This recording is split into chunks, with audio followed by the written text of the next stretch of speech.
Morning friends, universe study shadow के YouTube channel में आपका स्वागत है। और आज का जो मेरा टॉपिक है वो क्लास 10th के क्रॉस मल्टीप्लिकेशन मेथड।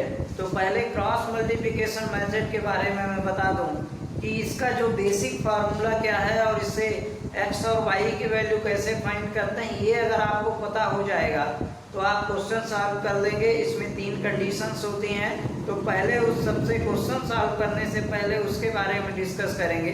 तो अगर आप मेरे चैनल पे नए आए हैं तो मेरे पिछले वीडियो अच्छे से देख लें, उसमें एलिमिनेशन मेथड और सब्स्टिट्यूशन मेथड के बारे में बता चुका हूं, जो इसी वीडियो में नीचे लिंक्स में होंगी और उसमें क्लिक करके आप देख सकते हैं।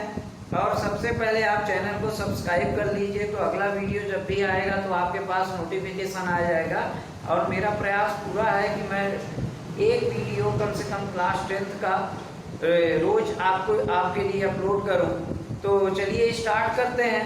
तो क्रॉस मल्टीप्लिकेशन मेथड का जो बेसिक फार्मूला है, तो बेसिक इसका फार्मूला ये है कि a1x plus b1y plus c1 equal to 0 होता है। क्या होता है?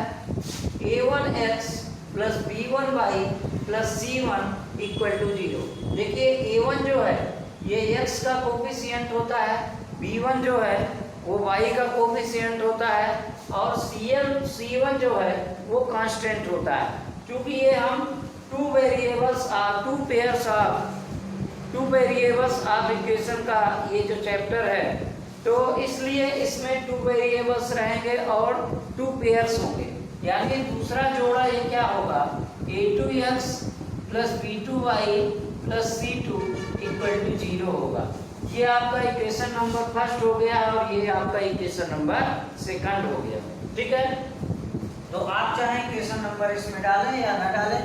अब देखिए इसमें पहली कंडीशन होती है, ठीक है ना, केस फर्स्ट क्या है कि इसमें 2 चीजें होती हैं। क्या होता है कि अगर इसमें यहाँ पे लिखेंगे कि if lines intersects each other, या तो अभी केस फर्स्ट ऐसे ले लीजिए, इसमें पर्टिकुलर ये नहीं है कि केस फर्स्ट कैसे होगा। यहाँ पे लिख लीजिए कि इफ लाइन्स आर इंटरसेक्ट की लाइन को लास्ट में मैं बताऊंगा और उसके बारे में अच्छे से बता दूंगा, उसी में वैल्यू निकालते हैं। इनमें वैल्यू निकालते नहीं है। तो इफ लाइन्स आर पैरेलल, अगर अब 2 लाइन पैरेलल होगी, ठीक है, तो यहाँ पे क्या हो जाएगा, ठीक है, इफ लाइन्स आर पैरेलल। ठीक, अब देखिए अगर लाइन्स पैरेलल होंगी, देखिए ये एक लाइन हो गई, ये दूसरी लाइन हो गई, ठीक है, ये L1 मान लीजिए हो गई, ये L2 हो गई। देखिए ये लाइन और इस लाइन का किसी से कोई मतलब है क्या? ये लाइन अपने राह पे जा रही है। पैरेलल का क्या मतलब है कि डिस्टेंस बिटवीन 2 लाइन्स इक्वल इस पॉइंट, मतलब हर जगह पे इनके दूरी बराबर होगी। तो इस लाइन का ना इस लाइन से मतलब है कुछ, ना इस लाइन का इस लाइन से मतलब है कुछ। तब यहाँ पे दोनों के सलूशन, यानी इसमें a1 x और y की जो वैल्यू आती हैं वो क्या होती हैं, इसका कोई सलूशन नहीं होता है। तो यहाँ पे लिखते हैं यदि रेखाएं समांतर हैं, यदि रेखाएं कैसी हैं, समांतर हैं, यदि रेखाएं समांतर हैं, तब यहाँ पर क्या होगा, देयर आर नो सॉल्यूशन, यानी कोई हल नहीं होगा। ठीक है ना। तो यहाँ पर निकाय का या समीकरण का कोई हल नहीं होगा। तो इसकी कंडीशन क्या होगी, कोई हल नहीं होगा। अब देखिए इसकी कंडीशन क्या होगी। देखिए आपके ऑब्जेक्टिव में ऐसे क्वेश्चन आ जाते हैं, या तो ये आपको दे देगा, तो इसमें स्थिति क्या होती है कि a1/a2 इक्वल होता है b1/b2 और equal is not equal to c1/c2, क्योंकि इसमें लाइन तो 2 ही है। ठीक है ना।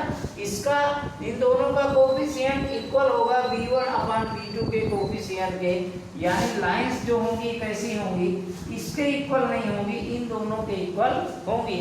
तो अगर आपको एग्जाम में हो सकता है कि आपको ऑब्जेक्टिव ये दे दे कि कंडीशन ये है, अगर कंडीशन ये है तो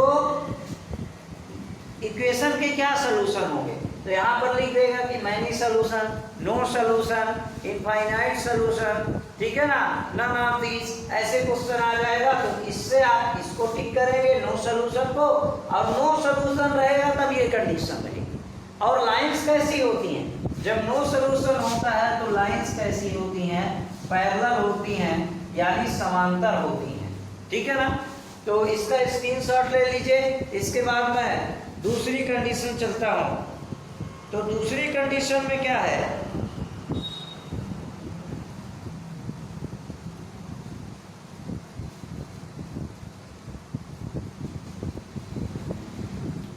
दूसरी कंडीशन में अब इसी तरह केस सेकंड ले लेना है। मैं यूनिक सलूशन को लास्ट में इसलिए लिया हूं क्योंकि यूनिक सलूशन में के बाद समझाने के बाद सीधे हमको सॉल्व करना है, तो इसलिए मैं पहले वो दो कंडीशन ले लेता हूँ। अब इसमें केस सेकंड है। केस सेकंड क्या है, देखिए यहाँ पे लिखिए कि if lines are coincident, if line are coincident,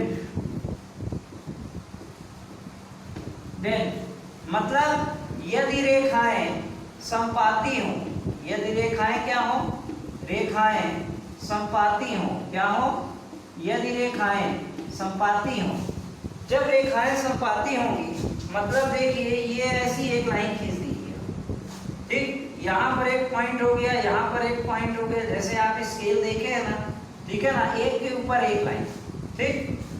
तो आपको अगर स्केल देखें तो अगर हमको 2 सेंटीमीटर नापना है तो यहाँ से यहाँ तक भी 2 सेंटीमीटर होगा, यहाँ से यहाँ तक भी 2 सेंटीमीटर होगा, यहाँ से यहाँ तक भी 2 सेंटीमीटर होगा, यहाँ से यहाँ तक भी 2 सेंटीमीटर होगा, यानी कई तरह से हम इसको कर सकते हैं। तो इसकी कंडीशन क्या होती है कि A1/A2 equal to B1/B2 equal to C1/C2। अब आपके ऑब्जेक्टिव में कैसा होगा कि यदि रेखाएं संपाती हो तो इसके लिए स्थिति क्या होती है, कंडीशन क्या अप्लाई करते हैं, ये वाली, ठीक है ना। अब अगर ये हो तो इसमें क्या होता है, there are many solution, there are many solution, क्या होता है, देयर आर मैनी सलूशन, ठीक है। तो यहाँ पर अनंतता अनेक हल होते हैं, अनंतता अनेक हल होंगे, यानी क्या हो जाएगा, जब ये कंडीशन होगी तो अनेक हल होंगे, अनंतता अनेक हल होगी, ठीक है। यानी क्या हो जाएगा, ये अनंतता अनेक हल होंगे, या जब ये ऐसी कंडीशन हो तो आपको इसमें ये लगाना है कि अनंतता अनेक हल होंगे। और इस तरह से आपकी 2 कंडीशन कंप्लीट हो गई। अब इसके बाद इसका स्क्रीनशॉट लीजिए।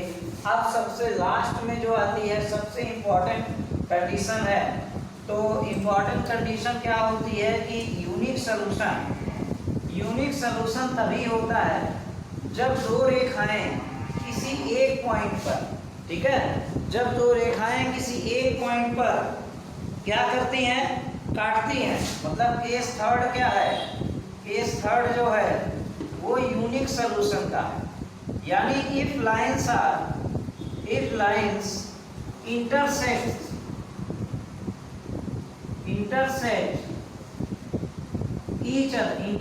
each other,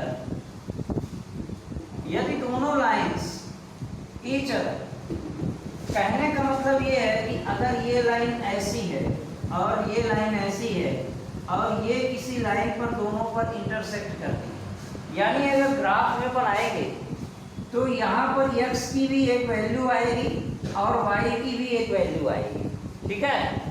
तो दोनों तरफ से यहाँ पर उन दोनों इक्वेशन के लिए सिर्फ वही हल जो हम निकलेगा, x और y की जो वैल्यू निकलेगी वो सिर्फ उस इक्वेशन के लिए ही सत्य होगी, यानी उसके अलावा कोई भी वैल्यू उसके लिए वेरीफाई नहीं करेगा, या उसके लिए दोनों उस इक्वेशन के लिए सिर्फ वही जो होगी वो यूनिक सोल्यूशन होगी। ठीक है ना, यानी यूनिक सोल्यूशन मतलब केवल और केवल एक हल। ठीक है ना, यदि रेखाएं प्रतिच्छेदी हों, यदि रेखाएं प्रतिच्छेदी हों, ठीक है, तब यहाँ पर क्या होगा, यदि रेखाएं प्रतिच्छेदी हों तब यहाँ पर क्या होती है इसकी condition, A1/A2 is not equal to B1/B2 और इक्वल टू C1/C2। तो हमको इससे कोई मतलब नहीं रहता, बहुत हमको इससे मतलब होता है कि A1/A2 is not equal to B1/B2। अब इसको चाहें तो आप ना भी लिखें तो चल जाएगा। ठीक है, इन दोनों कंडीशन को ही इसमें अप्लाई करते हैं, और A1/A2 is not equal to B1/B2, तब यहाँ पर क्या होगा कि there are unique solution, there are unique solution. ठीक है ना, यूनिक सोल्यूशन, यानी इसका जो हल होगा वो कितना होगा, देयर आर यूनिक सोल्यूशन, मतलब सिर्फ इसका एक और एक हल होगा। ठीक है ना, निकाय का केवल एक हल होगा, निकाय का केवल एक हल होगा, केवल एक हल होगा। यानी अब इसका मतलब क्या हुआ कि जब निकाय का एक हल होगा तो उस हल को ज्ञात करने का तरीका क्या। ठीक है ना, तो निकाय का हल तभी ज्ञात करेंगे जब ये यूनिक कंडीशन होगी। ठीक है ना, अदरवाइज इसमें फाइंड नहीं करते हैं, तो यूनिक कंडीशन जब रहेगी तब हम इसको फाइंड करेंगे। तो यहाँ पर क्या होगा, देखिए इसका स्क्रीनशॉट ले लीजिए, इसके बाद मैं दूसरा बताता हूँ इस पे। तो देखिए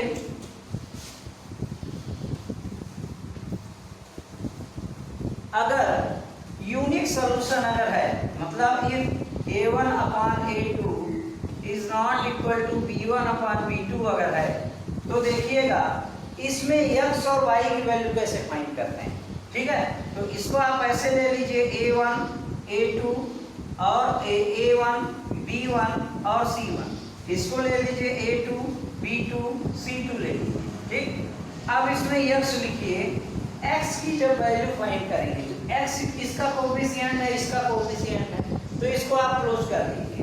ठीक है, दूसरा इसमें जब करेंगे तो ये ऐसा होगा, पहले इसका इंटू इसमें, यानी B1 इंटू C2 माइनस, फिर क्या हो जाएगा B2 इंटू C1, ऐसा लिख सकते हैं, या C1 इंटू B2 भी लिख सकते हैं, या तो आप इनके बीच में ऐसे इंटू लगाइए, तो B1 C2 minus B2 C1, B1 C2 minus B2 C1।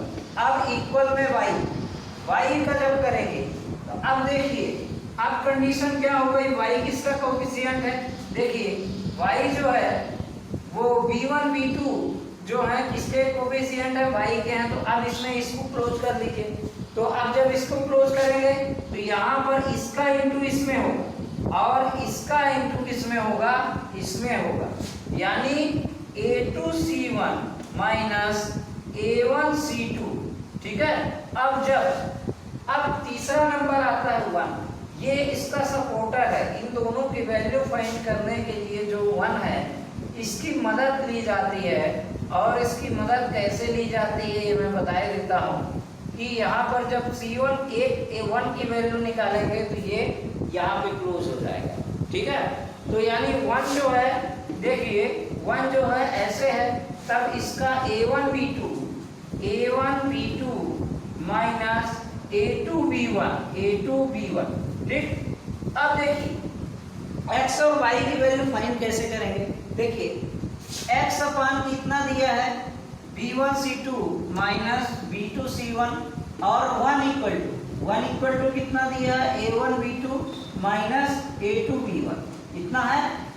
Cross multiply कर दीजिए इसका इसके साथ, तो 1 के साथ इंटू करेंगे तो ये हो जाएगा x equal to B1 C2 minus B2 C1 upon A1 B2 minus A2 B1, इतना हुआ।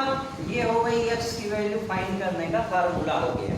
ठीक है, अब इसके बाद देखिए ये x की वैल्यू फाइंड करने का ये फार्मूला हुआ A1 B2 minus A two B one. ठीक, अब जब y की वैल्यू निकालेंगे तो y इक्वल टू कितना है, y अपान ये क्या होगा, A two C one minus A one C two equal to one upon, यहाँ पे क्या हो जाएगा, इसको फिर से वहीं लाना।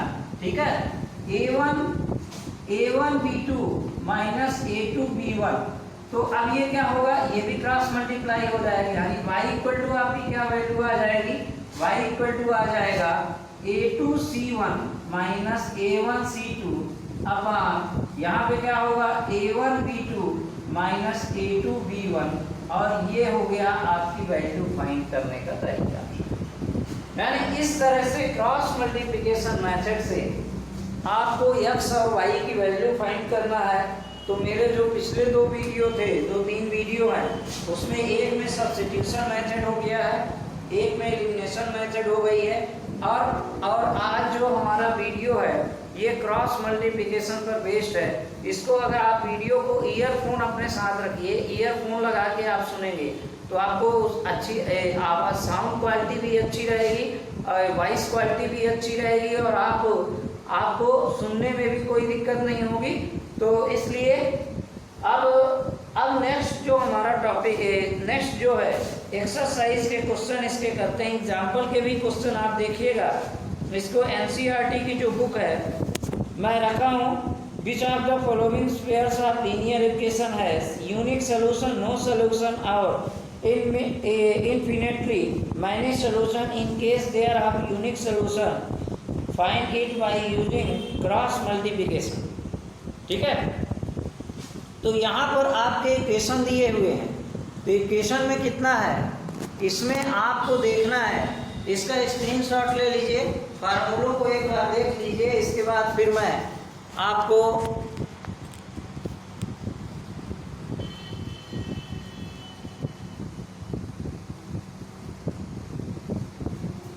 ठीक। अब देखिए यहां पर क्या होगा, फर्स्ट नंबर क्वेश्चन लेते हैं।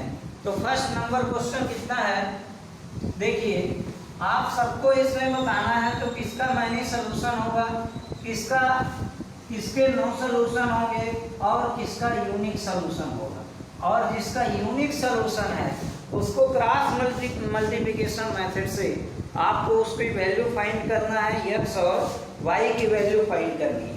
ठीक है, तो यहाँ पर क्या होगा, देखिए पहला नंबर क्वेश्चन है, फर्स्ट का first, x minus three Y minus three equal to zero. First का first x minus three Y minus three equal to zero, x minus three Y minus three और 3x minus nine Y minus two और 3x minus nine Y minus two equal to zero.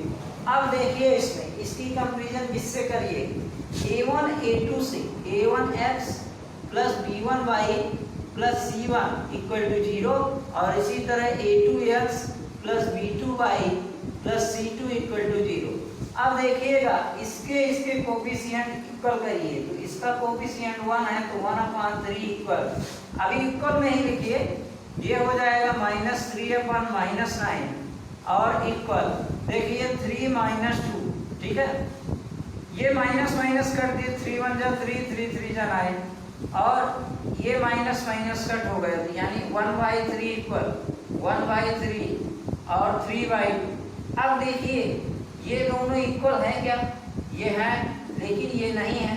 तो जब दो equal हो, यानी a1/a2 आपको याद होगा, a1/a2 इक्वल हो b1/b2 के, और जब नॉट इक्वल हो c1/c2 के, तब इसके इक्वेशन के क्या होते हैं, नो सॉल्यूशन होते हैं, यानी तीनों का इसका कोई हल नहीं होगा।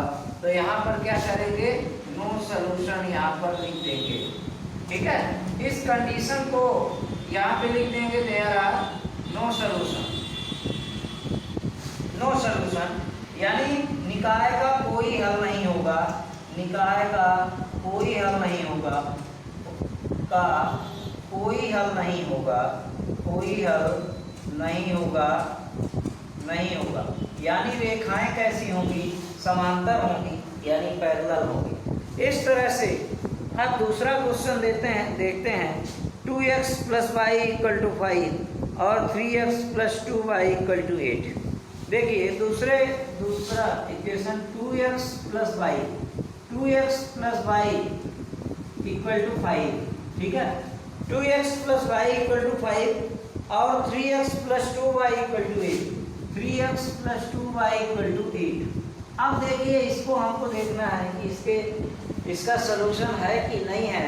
तो इसके लिए हम क्या करेंगे, तो देखिए फिर वही करेंगे 3/2 = 1/2 = 5/8। अब देखिए ये दोनों इक्वल हैं क्या, 3/2 इक्वल है क्या, इसमें इक्वल नहीं है। जब ये इक्वल ना हो तो उधर पीछे वाले की कोई जरूरत नहीं होगी। तो इसमें क्या हो जाता है कि देयर आर यूनिक सॉल्यूशन, ठीक है।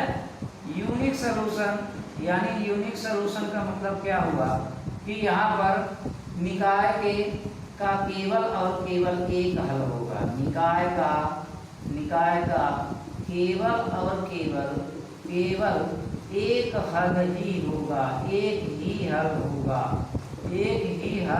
होगा। अब देखिए जब यूनिक सॉल्यूशन आ गया यानी A1/A2, मैं बार इसलिए लिख रहा हूँ क्योंकि आपके दिमाग में ये फिट हो जानी चाहिए कंडीशन, क्योंकि अभी क्वार्टरली एग्जाम आएगा तो इसमें 3rd चैप्टर आएगा और किसी भी तरह से आपकी पढ़ाई का कोई नुकसान ना हो, ये मेरा प्रयास है और मैं इसी पर निरंतर प्रयास कर रहा हूँ कि अच्छे से अच्छा वीडियो आपके लिए बनाऊँ और जितना अच्छे से मैं एक्सप्लेन कर सकता हूँ अपने पूरे एफर्ट के साथ आपको बताऊँ मैं, और मेरा पूरा ध्यान है आपका और आपकी पढ़ाई कभी नहीं रुकेगी। देखिए अब जब यूनिक सॉल्यूशन होगा तो हम इसका यूनिक सॉल्यूशन फाइंड करने के लिए अभी हम फार्मूला लिखे थे, या तो अगर आप फार्मूला आपको याद ना हो तो मैं फिर से वहीं पर फार्मूला आपको बनाया देता हूँ। देखिए तो ये क्या होगा, आपको जहाँ पर भी थोड़ा समझ में ना आए तो आप वीडियो को रोक करके देखिए, और हमने मोबाइल की ब्राइटनेस बढ़ा करके और ईयरफोन लेकर के आप सुनेंगे तो अच्छे से आवाज़ आएगी और आपको एक एक चीज़ें समझ में आएंगी। तो देखिए जब यूनिक सॉल्यूशन होता है तब यहाँ पर ऐसे मैंने बताया था 2 3 और 1 2, और यहाँ पर देखिए ये 5 होगा ये 8 होगा, तो या तो इसको इधर लाएंगे तो -5 और -8 हो जाएगा, इक्वल के इधर लाएंगे, या तो आप मैं नई चीज़ बताए देता हूँ आपको। तो यहाँ पर देखिए जब x की वैल्यू फाइंड करेंगे तो ये वाला क्लोज हो जाएगा, इसका इंटू इसके साथ, इसका इंटू इसके साथ होगा, यानी 1 × 8 होगा -2 × 5 होगा इक्वल में। अब जब y की वैल्यू फाइंड करेंगे तो क्या होगा, अब देखिए जब y की वैल्यू फाइंड करेंगे तो यहाँ पर कितना आएगा, देखिए यहाँ पर ये ऐसे इसका इंटू इसके साथ, यानी 5 × 2 -1 × 8।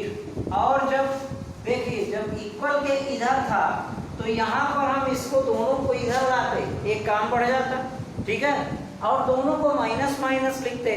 तो हम यहाँ पर जब इक्वल के इधर होगा, क्योंकि मैं फार्मूला जो बताया हूँ वो इक्वल के इधर के नंबर का बताया हूँ, अगर इक्वल के उधर दिया है तो आपको इधर लाने की जरूरत नहीं है, यहाँ पर आप -1 लिख दीजिए, ठीक है।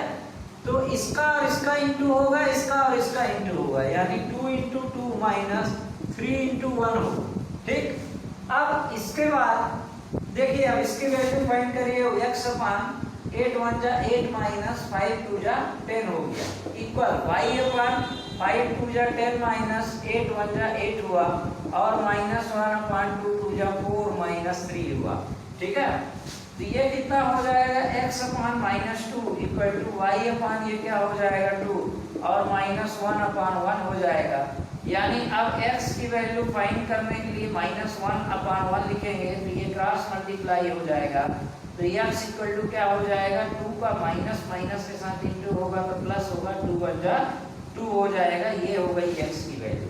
अब जब y की वैल्यू निकालेंगे तो देखिए y/2 = -1/1 है, ये क्रॉस मल्टीप्लाई होगा तो y इक्वल टू क्या हो जाएगा, -2 हो जाएगा। अब इसका आंसर देखते हैं कि आंसर सही आया है कि नहीं आया है। ठीक है, तो यहाँ पर क्वेश्चन एक्सरसाइज 3.5 है और question number x equal to Y equal to 1 आया है। तो यहाँ पर कहाँ पर इंटू में क्या हो गया, 8 बन जाए, यानी 5 और 8, y की वैल्यू 5 इंटू 3 होगा। अब देखिए 5 इंटू 3, y की जो वैल्यू निकालेंगे इसमें क्या हो जाएगा, ये 5 इंटू 3 होगा। ठीक है, 5 इंटू 3, ठीक है, 5 इंटू 3। अब देखिए एक काम और बढ़ गया, यहाँ पर थोड़ी सी भी अगर मिस्टेक होगी, ठीक, तो ये गड़बड़ हो जाएगी। तो जब इसकी हम वैल्यू फाइंड करते हैं यहाँ पर यूनिक सॉल्यूशन की, तो देखिए यहाँ पर जब x की वैल्यू निकालते हैं तो इसको क्लोज कर देते हैं, यानी क्या हो जाएगा, ये इसका और इसका इंटू होगा, इसका और इसका इंटू होगा, यानी 1 इंटू 8 होगा, -2 इंटू 5 होगा। जब y की वैल्यू निकालते हैं तो यहाँ पर क्या हो जाएगा, 5 इंटू 3 होगा, 5 इंटू क्या होगा, 3 होगा, 5 इंटू 3 -8 इंटू 2 होगा। ठीक है, अब इक्वल टू -1 क्यों, जब इक्वल के इधर कोई नंबर है तो इसको इधर लाने में बार बार माइनस करना पड़ेगा, एक स्टेप बढ़ जाएगा, तो उसको उधर ना लाके यहाँ पर हम क्या रख देते हैं, -1 रख देते हैं। ठीक है, -1 जब इसका करेंगे तो ये इसके साथ इंटू हो जाएगा, ये इसके साथ, यानी 2 इंटू 2 -1 इंटू 3 होगा। ठीक, अब क्या करेंगे, x अपॉन 8 1 जा 8 होगा, -2 5 जा 10 होगा, इक्वल टू y अपॉन 5 3 जा 15 -8 2 जा 16 होगा, और ये -2 2 जा 4 -3 होगा। अब जब x अपॉन यहाँ पे क्या हो जाएगा, -2 y अपॉन -1 और ये -1 अपॉन 1 हो जाएगा। तो जब x की वैल्यू फाइंड करेंगे तो x -2 इक्वल टू -1 अपॉन, दोनों के साथ एक बार इसको लिखेंगे, मल्टीप्लाई हो गया तो x equal to minus plus, और ये x इक्वल टू 2 आ गया। इधर y के साथ -1 इक्वल टू -1 अपॉन 1, तो ये क्रॉस मल्टीप्लाई हो जाएगा, तो y इक्वल टू -1। इस तरह से आपके दोनों आंसर आ गए। तो इसको आंसर को आप चेक करिए, अगर आ रहा है तो ठीक है, नहीं तो फिर से करते हैं इसको। तो यहाँ पर x इक्वल टू 2 है और y इक्वल टू 1 है। इस तरह से इसका आंसर कंप्लीट हो गया, x इक्वल टू 2 और y इक्वल टू 1। तो ठीक है, इसका स्क्रीनशॉट लीजिए। इसके बाद में 3rd नंबर क्वेश्चन पे आते हैं।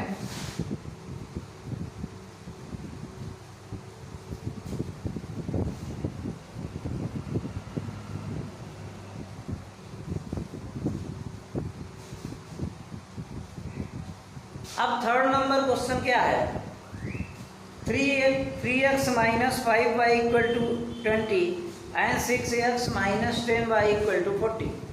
देखिए इसको आप कोशिश करिएगा, ये दोनों क्वेश्चन आपसे इसी तरह से आपको करना है। ये 2 क्वेश्चन आपके प्रैक्टिस के लिए बताए छोड़े देता हूँ। अगर आपको ना बने तो आप मेरे व्हाट्सएप नंबर यहाँ पर लिखा हुआ है, इस पर आप पर्सनली व्हाट्सएप कर सकते हैं, या तो इसी वीडियो के में कमेंट बॉक्स में लिख सकते हैं कि सर ये क्वेश्चन मुझसे नहीं बने हैं, या मैं ट्राई किया हूँ, मुझे कुछ दिक्कत आ रही है, तो अगले वीडियो में मैं इसको बता दूंगा।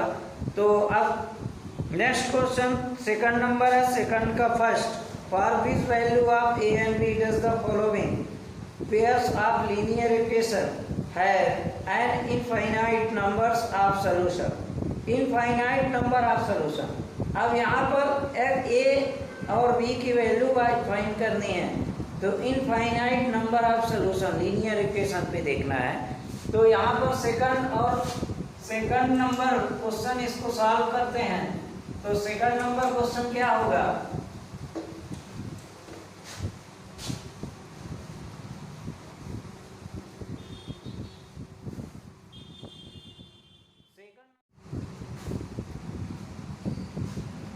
देखिए अब क्वेश्चन नंबर 2nd है हमारे पास, 2nd का फर्स्ट, इसमें इनफाइनाइट मैनी सॉल्यूशन दिए हुए। इनफाइनाइट मैनी सॉल्यूशन जब होता है तो ये लिखेंगे 2 upon a minus B equal to 3/a plus B equal to 7/3a plus 2a plus B minus 2। अब इसमें कोई भी नंबर इक्वल है, यानी 2a minus B equal to 3a plus B के पहले बराबर लिख लीजिए। तो यहाँ पे क्या होगा, क्रॉस मल्टीप्लाई करेंगे तो 2 इंटू ए प्लस बी इक्वल क्या हो जाएगा 3 इंटू ए माइनस बी। अब यहाँ पर क्या होगा 2a प्लस 2b होगा और ये 3a माइनस 3b हो जाएगा। अब a को एक साथ रखिए तो 2a माइनस 3a हो गया, इसको इधर से ट्रांसफर किए equal to 3b minus 2b हुआ। ठीक, अब ये क्या हो जाएगा 5 और 2 कितना आ जाएगा माइनस a इक्वल टू ये कितना होगा 3b और a 2b equal to 5b हो जाएगा। ये कैंसिल, तो a इक्वल टू कितना आया, a इक्वल टू आपका आया a equal to 2 equal to कितना आ गया 5b आ गया और इसको यहाँ पर ऐसे रख दीजिए। ठीक है, अब इसको और इसको ले लीजिए तो यहाँ पर कितना है 3/a plus B equal to 7/a 3a plus B minus 2। ठीक, अब इसको क्रॉस मल्टीप्लाई करिए 3 into 3a plus b minus 2 equal to 7 into a plus b इतना हुआ। अब क्या करेंगे, देखिए 3 3 जा 9a हुआ प्लस 3 3 जा 3b हुआ माइनस 3 2 जा 6 हुआ इक्वल टू ये क्या हो जाएगा 7a प्लस 7b हो जाएगा। तो ये हो जाएगा 9a, a को इधर ले आइए माइनस 7a हुआ प्लस 3b हुआ। अब इसके बाद b को भी इधर ले आइए माइनस 7b हुआ इक्वल टू 6 को उधर ले जाइए तो ये प्लस हो गया। अब 7a में 2a माइनस 9a में 7a माइनस हुआ तो 2a आया, 3b में 7b तो कितना आएगा माइनस 4b आएगा इक्वल टू आपका 6 हो जाएगा। अब इसकी वैल्यू आप a इक्वल टू 5b है तो a की प्लेस पे आप 5b रखिए। तो यहाँ पे लिखिए इसको आप इक्वेशन नंबर फर्स्ट ले लीजिए। तो फ्रॉम इक्वेशन फर्स्ट तो यहाँ पर क्या होगा 2 इंटू ए की प्लेस पे कितना है 5b रखिए माइनस 4b इक्वल टू 6 है। अब ये क्या हो जाएगा 10b minus 4b equal to 6। तो 10b में ये 4b माइनस होगा तो कितना आएगा 6b आएगा इक्वल टू 6, यानी b इक्वल टू 6/6, यानी आपकी वैल्यू आ गई b इक्वल टू आपका 1 आ गया। अब a बराबर कितना था, a इक्वल टू 5b था 5b, तो a इक्वल टू 5 इंटू आप 1 रख लीजिए तो a इक्वल टू आपका 5 आ गया और b इक्वल टू 1, ये दोनों आंसर आ गया। इसका आंसर आप चेक करिए तो इसका आंसर आया क्या। ठीक है, तो यहाँ पर क्या करेंगे a equal to 3.5 exercise a equal to 5 and b equal to 1। इसी तरह से दूसरा नंबर करना है हमको, for which of the value of k will be the following pairs of linear equation have no solution. तो नो सॉल्यूशन कब होते हैं, जब दो नंबर इक्वल होते हैं। ठीक है, तो इसका स्क्रीनशॉट लीजिए, इसके बाद नो सॉल्यूशन की कंडीशन लेकर के a की वैल्यू इसमें फाइंड करना। अब यहाँ पर क्वेश्चन नंबर सेकंड है 2x plus 5 equal to n and 2।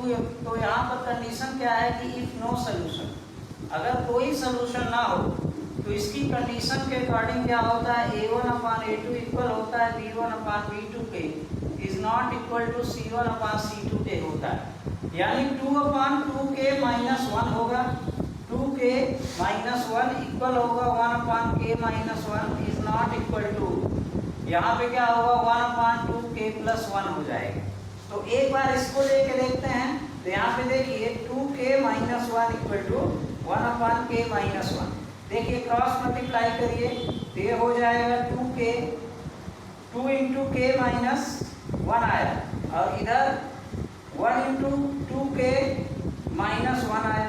ठीक, तो ये कितना हो जाएगा 2k माइनस 2, ठीक है, इक्वल टू ये कितना हो जाएगा 2k माइनस 1 हो जाएगा। ठीक है, अब देखिए क्वेश्चन इसका 2k 3x प्लस 5, ठीक है, ये 3x प्लस 5 तभी तो इसमें यहाँ पर 3 आ रहा है, यहाँ पर 3 होना चाहिए, तो ये हो जाएगा क्या 3k और ये होगा 3 माइनस 3, ठीक है, और 2k माइनस 1। अब इसके बाद क्या होगा देखिए 3k माइनस 3, तो 3k माइनस यहाँ पर क्या हो जाएगा 2k इक्वल टू -1 प्लस 3, ठीक। अब ये कितना होगा 3k में 2k घटेगा तो k आएगा, और ये कितना हो जाएगा k इक्वल टू 2 होगा।